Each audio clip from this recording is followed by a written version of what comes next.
Periyar Maniammai Institute of Science and Technology, Tanjavur. Civil engineering with specialization in GIS, remote sensing and more. Tamil Nadu சட்டமன்ற பேரவை வளாகத்துக்கு MLA ஹாஸ்டல்லேருந்து எம்எல்ஏக்கள் வரக்கூடிய காட்சிகளை பார்க்கின்றோம்.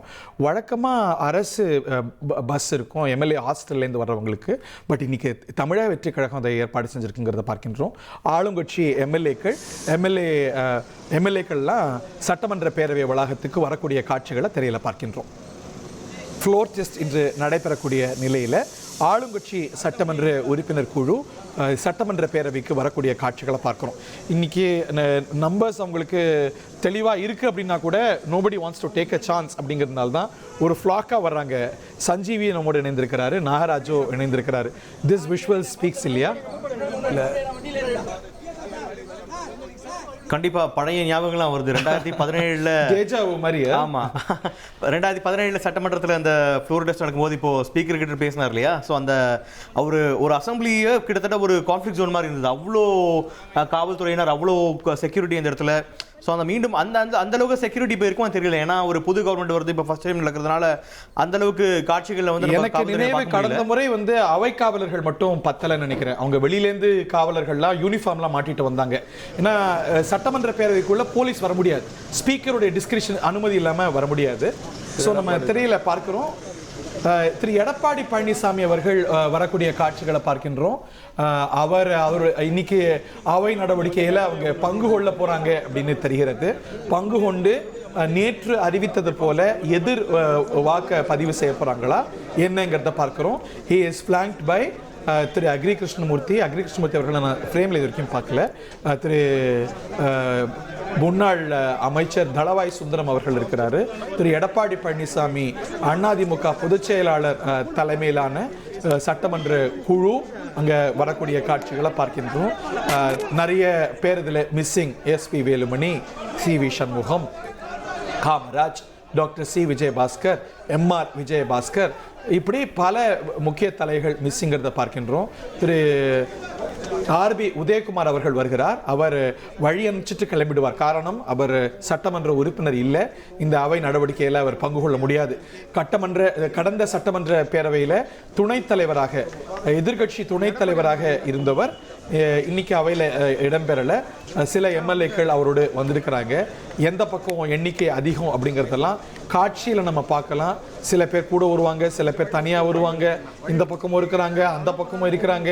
காலையில் இங்கே, மாலையில் அங்கே, நடுவில் காணாமல் போயிடுறாங்க. இப்படி எல்லா காட்சிகளையும் நம்ம பார்க்கின்றோம். ஒரு வாலடைல் சிச்சுவேஷன் தான் அதிமுகவுடைய லெஜிஸ்லேட்டிவ் பார்ட்டியில் பார்க்கின்றோம். விசிகாவுடைய சட்டமன்ற குழு தலைவர், சட்டமன்ற உறுப்பினர் வன்னியரசு வர்றார். இப்படி எல்லா எம்எல்ஏக்களும் அவை நடவடிக்கைகளை பங்கு கொள்றதுக்கு வர்றாங்க. அவங்க இந்த எம்எல்ஏக்கள்லாம் பங்கு கொள்கிற மிக முக்கியமான சட்டமன்ற பேரவை நிகழ்வு இது என்பது குறிப்பிடத்தக்கது. எம்எல்ஏக்கள்லாம் அடுத்தடுத்து வந்து கொண்டிருக்கக்கூடிய காட்சிகளை நம்ம திரையில பார்க்கின்றோம். நாகராஜ், இன்னைக்கு சர்ப்ரைசஸை எதிர்பார்க்கலாமா? ஆச்சரியங்களை எதிர்பார்க்கலாமா? அதிர்ச்சிகளை எதிர்பார்க்கலாமா? சர்ப்ரைஸ் ஒன்றும் கிடையாது. They are going to prove the majority TVK government. அதில் எந்த ஒரு இப்போ Sanjeevi, are we all in agreement? இந்த அரசு பெரும்பான்மையை நிறுவிடும், எந்த டவுட்டும் கிடையாது. யாருக்கு எந்த டவுட்டும் கிடையாது. அட்லீஸ்ட் ஃபார் நவ் எந்த டவுட்டும் இல்லை. ஸோ இந்த விஜய் சர்க்கார் வந்து சந்திக்கக்கூடிய முதல் டெஸ்ட்ல பாஸ் ஆயிடுவாங்க.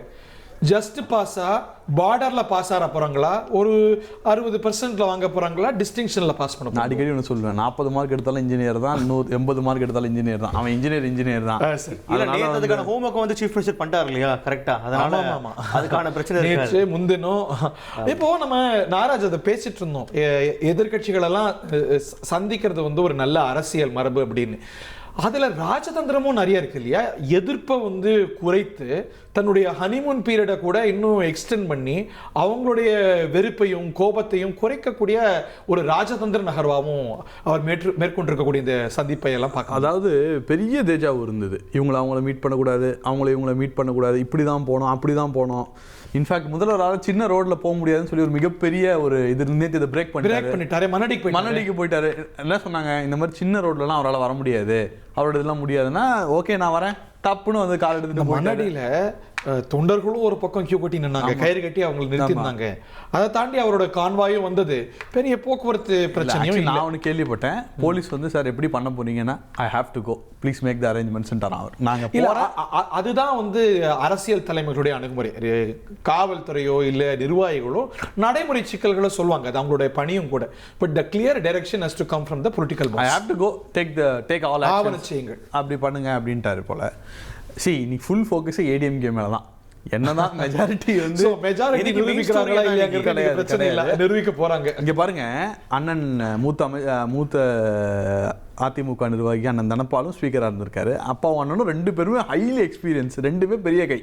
2 பெரிய கை, ஒரு பெரிய கை என்ன சொல்லுது, இந்த மாதிரி வந்து எடப்பாடிக்கு தான் பவர் இருக்குன்ற. இவர் என்ன சொல்றாரு, இல்ல ஸ்பீக்கர் டிஸ்கஷனுக்குள்ள தான் இருக்கு.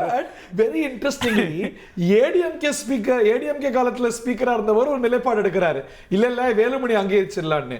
திரு மு அப்பா அவர்கள் திமுகவுடைய ஆட்சியில சபாநாயகர், அவர் வந்து அப்கோர்ஸ் 2 பேருமே லீகல் இன்டர்பிரேஷன் எடுக்கிறாங்க. நம்ம வந்து அவங்க 2 பேருடைய கருத்துக்கும் ஒரு கலர் கொடுக்க 2க்கு சட்டத்துல இடம் இருக்கு. அதான் ஏன்னா கிரே ஏரியா. இங்கே ஸ்பீக்கர் நினச்சா என்ன வேணால் பண்ணலாம். ஸ்பீக்கரோட பியூட்டிஃபுல் ரோல் என்னென்னா, நம்ம இந்தியன் கான்ஸ்டியூஷனில் எப்படியே இந்த கவர்மெண்ட் அஞ்சு ரன் பண்ணும், give them all kind of freedom that you can do.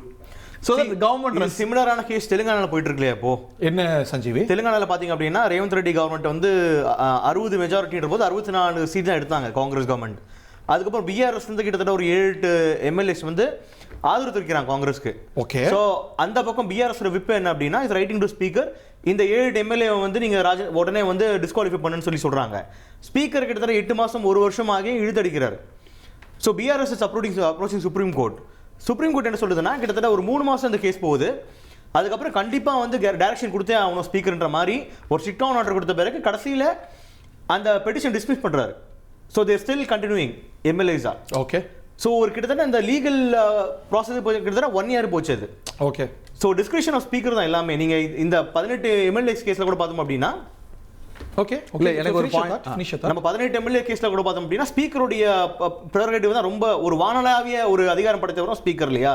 So அவருடைய கால் தான். நீங்க ஒரு கோர்ட்டுக்கு என்ன உரிமை இருக்கு அப்படின்னா, ஸ்பீக்கர் என்னன்னா ஒரு பெட்டிஷனை வெயிட் பண்ணாமல் டிஸ்மிஸ் பண்ணுங்க, அக்செப்ட் பண்ணுங்க, ரிஜெக்ட் பண்ணுங்க. ஸோ இந்த ரைட்டை கோர்ட் கொடுத்துருக்கே தவிர இந்த ஃபைனல் கால் என்ன எடுக்கணுமோ ஸ்பீக்கர் எடுக்கலாம். கான்ஸ்டிடியூஷனல் ஃப்ரேம்வொர்க்குள்ள எடுத்துக்கிறாரா இல்லையாங்கிறது தான் கோர்ட்ஸ் வந்து பார்த்துருக்க. ஸ்பீக்கரோட டிசிஷன்ஸில் ரொம்ப ரேரான அக்கேஷன்ஸில் தான் ஸ்பீக்கருடைய முடிவுக்கு முரணான முடிவுகளை நீதிமன்றங்கள் எடுத்திருக்கு அப்படிங்கிறதையும் பார்க்கின்றோம். நாகராஜ் வாண்டட் டு சே என்னன்னா இன்னைக்கு வந்து இப்போ சிவி சண்முகம் அவர்களோ அந்த கேங்குன்னு சொல்றது குழு அணி, சாரி தப்பா சொல்லிட்டேன், அந்த குழு அந்த அணி வந்து இன்னைக்கு வந்து விஜய் ஆதரிச்சு ஓட்டு போட்டாலும், நான் அவங்க டீம்ல ஒருத்தட்ட பேசினேன், என்னன்னா என்ன பண்ண போறீங்கன்னு. எம்எல்ஏ போனாலும் பரவாயில்ல, நாங்கள் விசில் இருந்து ஜெயிச்சுப்போம். எதற்கும் தயாரா இருக்காங்க, எல்லாத்துக்கும் தயாரா இருக்காங்க, விளைவுகளுக்கு தயாரா இருக்காங்க. எவ்ரிதிங். அது வந்து பாசிட்டிவ் அவுட்கமா இருந்தாலும் சரி, நெகட்டிவ் அவுட்கமா இருந்தா என்ன, அடுத்து மக்களை பார்த்து டிஸ்குவாலிஃபை ஆன எம்எல்ஏ பதவி போகும், காலியாகும், மக்களை சந்திச்சு விசில் சின்னத்தில் ஜெயிக்கலாம். இன்ஃபேக்ட் அதில் ஒருத்தர் வந்து என்ன சொன்னாராம் எடப்பாடிட்ட, நீங்கள் சேலத்தில் பொதுக்குழு கூப்பிடுங்க, நீங்கள் எப்படி இந்த பொதுக்குழு நடத்துறீங்க நான் பார்க்குறேன் அப்படின்னு ஒரு சேலஞ்செல்லாம் வாய்ஸ் வந்திருக்கு அந்த இடத்துல. ஸ்ரீவார மண்டபத்துல வழக்கமா ஒரு சைடு வந்து முதலமைச்சருடைய அந்த ஆக்ட் கிரிட்டிசைஸ் செய்யப்பட்டாலும் சரியா தவறான்ற பொழுது பொலிட்டிக்கலா அவர் கரெக்ட் டைரக்ஷன் நோக்கி போறாரு. யாரு? சிஎம்.